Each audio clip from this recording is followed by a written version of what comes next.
Professor Kent. We'll now proceed with 5-minute rule of questions, and I will begin by recognizing myself for 5 minutes. Firstly, I had introduced H Joint Res 8 on the first day of this Congress, January 3, 2019, with several co-sponsors, Mr. Raskin, Mr. Liu, Ms. Jayapal from this committee, to change the pardon power. And what we proposed was that the president shall not have the power, he shall not have the power to pardon himself or herself, the president's brother, sister, brother-in-law, sister-in-law, spouse, parent, child, grandchild, or spouse of the president's grandchild, president's aunt, uncle, nephew, niece, or the spouse of the president's nephew or niece, or the president's first or second cousin, the spouse of the president's first or second cousin, the president's mother-in-law, father-in-law, son-in-law, daughter-in-law, or any current or former member of the administration, or anyone who worked on the president's presidential campaign as a paid employee. Ms. Frederickson, do you think the pardon power needs to be amended? Mr. Madison said yes, the remedy is impeachment, but most pardons have been issued on the last day. Impeachment's kind of not a very effective prohibition. Ms. Frederickson? Well, thank you, Mr. Chairman, for your question. I have to say I haven't looked deeply into your legislation. I think, on balance, the pardon power has been exercised with restraint, perhaps too much restraint by presidents, as you mentioned about President Obama. And when it's done correctly and with mercy, with benevolence, as it was intended, it is an incredible tool for justice. So I think I'd have to spend some time thinking more deeply about whether or not it should be amended. I think there are already some very significant limitations on its use when it is, as I mentioned in my testimony, used inappropriately or with corrupt intent. So I think the strength of the Constitution is that that's already implicit. So I would just leave it there. Well, we went to a pretty good length of family members, and you know, when you get to a family member, it's almost self-dealing, and it is putting. Mr. Florence, you mentioned self-protecting pardons. What exactly would a self-protecting pardon be?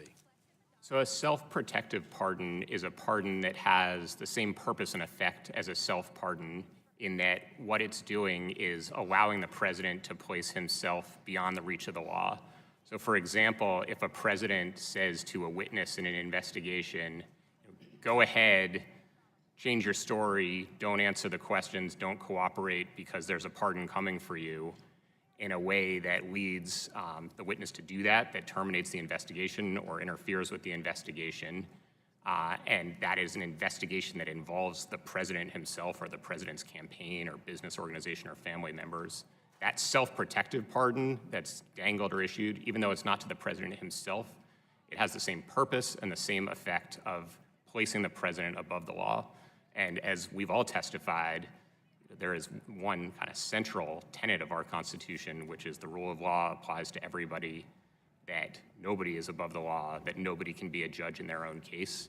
And so if the president can use that pardon power to make himself a judge in his own case, to place himself above the law, that violates a core principle of our Constitution. And Mr. Frederickson said that our pardon powers work pretty well, and it has worked pretty well, I guess, but because it has doesn't mean that it will. And we never had a president who said, I can pardon myself. I mean, just nobody ever thought about it. I'm sure George Washington and Mr. Mason and Mr. Madison never thought what could happen in 2018. Now that we've seen that that's a possibility, that a president has such an expansive perspective of his own power and his potential own criminal liability, don't you think we ought to change the pardon power, Mr. Florence, in some ways? You know, I think one option would be to amend the Constitution to make that crystal clear, but I think there are other ways to prevent abuse of the pardon power, including a self-pardon. And this committee has a really important role to play in that. It's doing that by holding this hearing and by conducting oversight into presidents who try and use the pardon power in that way. As we've all, I think, also said— How would you go ahead enforcing it? Let's assume a president pardoned himself. You'd have to have an attorney general to bring the action, would you not?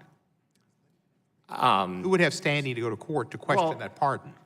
So, courts are one actor in the system that can decide how to enforce things, but Congress can offer its own remedies through oversight, through political accountability, through other forms of accountability, and prosecutors within the executive branch can decide to take various law enforcement actions. And so you could ultimately have, either through Congress or the executive branch, this question teed up for a court.